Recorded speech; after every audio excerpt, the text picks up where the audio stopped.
Hey friends, how's it going? Ash here, welcome back to Gents. I asked you guys a little bit ago on the community tab of the YouTube channel, what do you think is the greatest smelling men's fragrance ever? The best of the best, the number one. And I asked you guys to vote as well. And in today's video, I'm gonna be going over with you your choices for the 12 best smelling men's fragrances that have ever existed. Guys, I've got all these linked in the description below. Check them out down there. And also, if you shop at SoAvantGarde, TwistedLily.com, LuckyScent.com, or MaxAroma.com, pause the video now for some codes, and they're also linked in the description below. Let's kick things off with a submission from Martin Neuhofer. The original YSL Lot of Weed Eau de Toilette. When it came out, it contributed to a new understanding of how male sexiness, for the lack of a better term, can be interpreted in perfumery. Still love it to this day. All of these were the top vote-getting fragrances. Lot of Weed Eau was right up there near the top, but it wasn't the most upvoted. We'll get to that one a little bit later. That being said, Martin makes a great point. Lot of Weed Eau, absolutely a sexy fragrance. That's what it's known for being a big-time date night scent, for being a compliment puller, and also for being a bit of a hype beast. But for good reason. Lot of Weed Eau was so good that YSL decided, you know what? Now Lot of Weed Eau is its own line. Because originally there was L'Homme, and then Lot of Weed Eau, which is sort of a flanker, you know, an offshoot. It branched off. And then it was just so flipping good that now there's the L'Homme line and the Lot of Weed Eau line, which does make sense. L'Homme would be more like your daytime stuff, Lot of Weed Eau more your nighttime stuff. But Lot of Weed Eau EDT, after all this time, still considered one of the best smelling men's fragrances of all time, and the cardamom in here is just off the chain. Next up, we got Need for Speed. Dior Sauvage Elixir. Perfect for any occasion, ranging from a wedding or a date and ending on the funeral. You took things dark there, Need for Speed. You started at the wedding, and then you went to a date, and then straight up to somebody dying. I get it though. It is versatile, it is classy, so, you know, those more formal situations it would work really well in. It's just an interesting train of thought there from one place to another. We started happy, we ended sad. And Sauvage Elixir, yeah, love the stuff. Smells similar a little bit to classic men's fragrances made modern.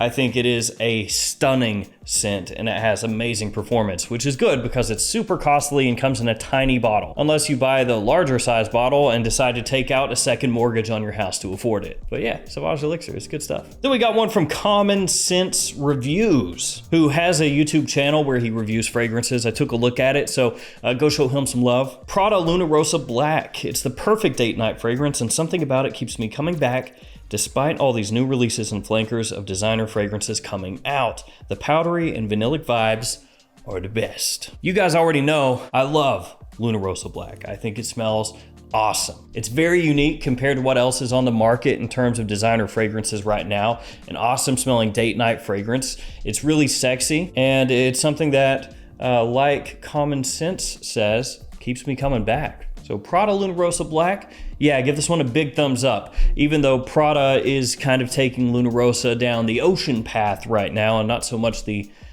black path. Coumer Cove is up next. Dolce Gabbana's The One Eau de Parfum still stops me in my tracks whenever I smell it. This one was submitted by a whole bunch of people. So I think if you take just the overall number of thumbs up across multiple comments, that this one would be the one that had the most. But as far as the most upvoted single post, this was not number one. But I think overall, if you add everything up, it would be. And Dolce & Gabbana's The One Eau de Parfum, at least in my mind, is kind of linked with Lot of Weed Eau forever and always, because the one, both the EDT and the EDP, and Lot of Weed Eau have been considered like the quintessential designer date night fragrance since those scents came out. And it is just stunning. It still does smell absolutely fantastic. And yeah, when I smell this, if it's been a little while, I still do kind of wake up again and go like, oh yeah, it does smell awesome. One of those deals you can forget about it if you haven't smelled it for a long time and then you catch another whiff. The One Eau de Parfum,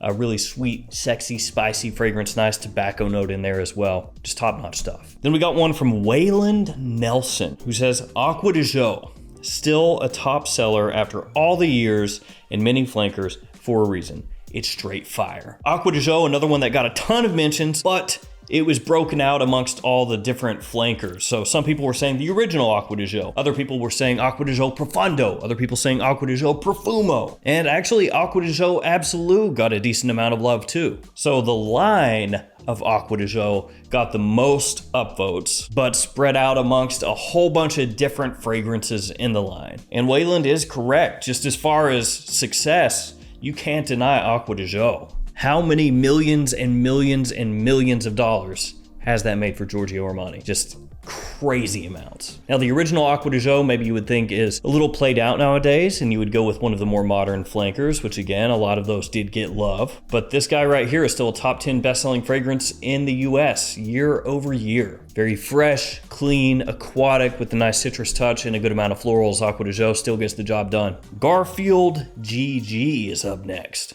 I know it's cheap, but Versace Manno Fresh is just amazing. And this one was a surprise for me just as far as how well it's still selling in the US. I didn't give any thought to Versace Manno Fresh being a potential best-selling scent in the US, but it still is. It does make sense though. It's extremely easy to wear, great summertime scent, a little bit similar to Dolce & Gabbana's Light Blue for women, just with a little more of a masculine touch than that one. It has an interesting tropical star fruit note in here, which sets it apart from a lot of other men's fragrances. Big compliment puller and very easy to wear. And like you said, not too expensive from discounters, so that's a plus too. Up next, Sir Sillage Sniffington. Been a second since I've read your screen name. I'd say Dior Homme Parfum, but it feels a bit unfair to other designers since the stuff smells better than 99% of niche scents that I've tried. Couple things with Dior Homme Parfum. First thing, yeah, it smells awesome, like crazy good.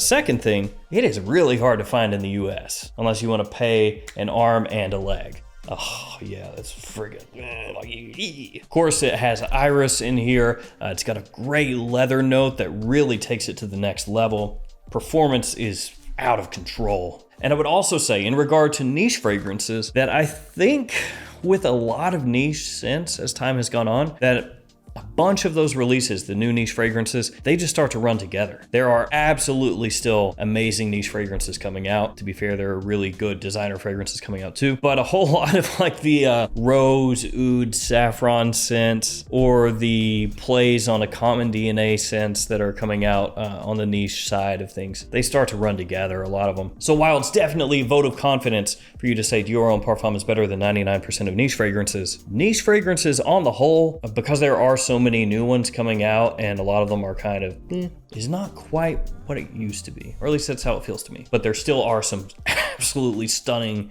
just jaw-dropping fragrances coming out, so don't take that as me saying your niche is dead. De Gru is up next. Viktor and Rolf Spice Bomb is my all-time favorite. Intense and interesting smell, powerful performance, and a beast in terms of compliments. Yes, Spice Bomb is those things. And actually, Bulgari Man in Black got a pretty good amount of votes as well. And Bulgari Man in Black smells similar to Spice Bomb. Spice Bomb Extreme as well had a number of votes, and yet this time, at least as of when I'm filming this video, the original Spice Bomb beat it out, which doesn't often happen when you're comparing spice bombs. It seems like Extreme is always the one that gets the most amount of love, but today, Spice Bomb getting the love. And it does have a big blast of that spice off the top, but it is extremely appealing and alluring.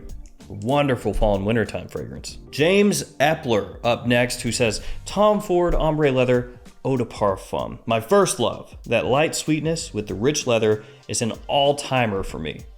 Killer. Yeah, what can you say about Ombre Leather? This one took that Tom Ford leather DNA, that style, and just bumped it up as far as the mass appeal goes. It still has that Tom Ford quality, so when you smell it, you get that richness from the ingredients, that smoothness, nothing aggressively sticking out or, not coming across well blended, well done. It's just all top notch. And like you said, just the right amount of sweetness, not too much, just a little dusting. As far as high quality leather scents, this is one of the most wearable, if not the most, on the market. Illustre is up next, who says, Bleu de Chanel Eau de Parfum.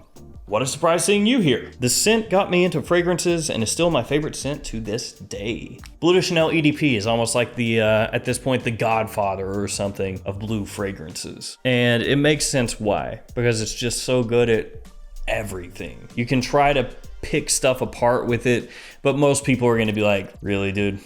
You're really gonna die on that hill. Oh, Bleu de Chanel, it's so synthetic. It gives me a headache. You'll have like 1% of people who go, yes, I agree. Now come bathe in my oud. Whereas 99% of people will look at you and go, methinks you're just kind of being a hater, guy. Now, of course, Bleu de Chanel is not gonna be the favorite of everybody, for sure. But if you're talking about just something that feels like it couldn't be made any more mass appealing, that's pretty much it. Superman of mass appealing, versatile blue fragrances. Steve Henderson up next. Oudwood. I've gotten compliments in all seasons wearing it. I feel confident and never out of place wearing it. All seasons. But, you know, to be fair, that does go with what I've said, where you can wear just about whatever you want, whenever you want, just adjust your sprays as necessary. So Oudwood during the summer, sure, why not? Just wear a little less of it. And you do speak to something there that I think a lot of people are coming around to more and more every day, which is just wearing something that makes you confident and makes you happy. I think sometimes, like, I'll read your comments, different people's comments on my posts, and they'll say, oh, you know, I really like this one, even though on Fragrantica, some people said it was bad, or I like this one even though it's cheap, or I like this one even though, you know, somebody else said they don't like it, whatever. Once you get to a certain point, you realize none of that matters at all. If it makes you happy, if it makes you confident, wear it. You don't have to make excuses for why you like something. Even if it's like a $15 cheapy fragrance, if you think it smells awesome, it puts you in a good mood, go for it. That being said, Oudwood is none of those things. It is not cheap. It is something that actually smelled very original when it came out. So yeah, that fragrance didn't really match at all with my little soapbox speech right there. Last one, Black and White Audits, who says, I'm going to go out on a limb and say 1 million lucky. Nothing gives me that same vibe, and it lasts all day and develops nicely. And this one actually got multiple people leaving comments that were getting upvoted on it. I just realized I forgot to say which fragrance got the most upvotes. It was this one, Dior Homme Parfum, back to 1 million lucky. 1 million lucky opens up with a nice freshness, a little bit of plum in there as well, giving it an interesting kind of balance of notes. And as it dries down, it gets warmer and a little bit sweeter. It's a great fragrance from daytime into evening. It works during spring, potentially summer and fall. Good performance as well. Doesn't smell too much like 1 million, the original 1 million, but as a flanker doing its own thing, it's actually extremely good and very well done. So I'm not going to complain that it doesn't really smell like 1 million. And ultimately, who cares? There's a ton of flankers that come out that don't smell like the original anyway. So there we go. Those were your fragrances that you guys submitted and voted on as the 12 best smelling men's fragrances ever. Thank you guys so much for hanging with me. Thank you everybody who left a comment on that post, everybody that upvoted. There is another one right now on the community tab in case you want to take part in that. And I will see you guys again another day with the fragrance video. Stay safe out there.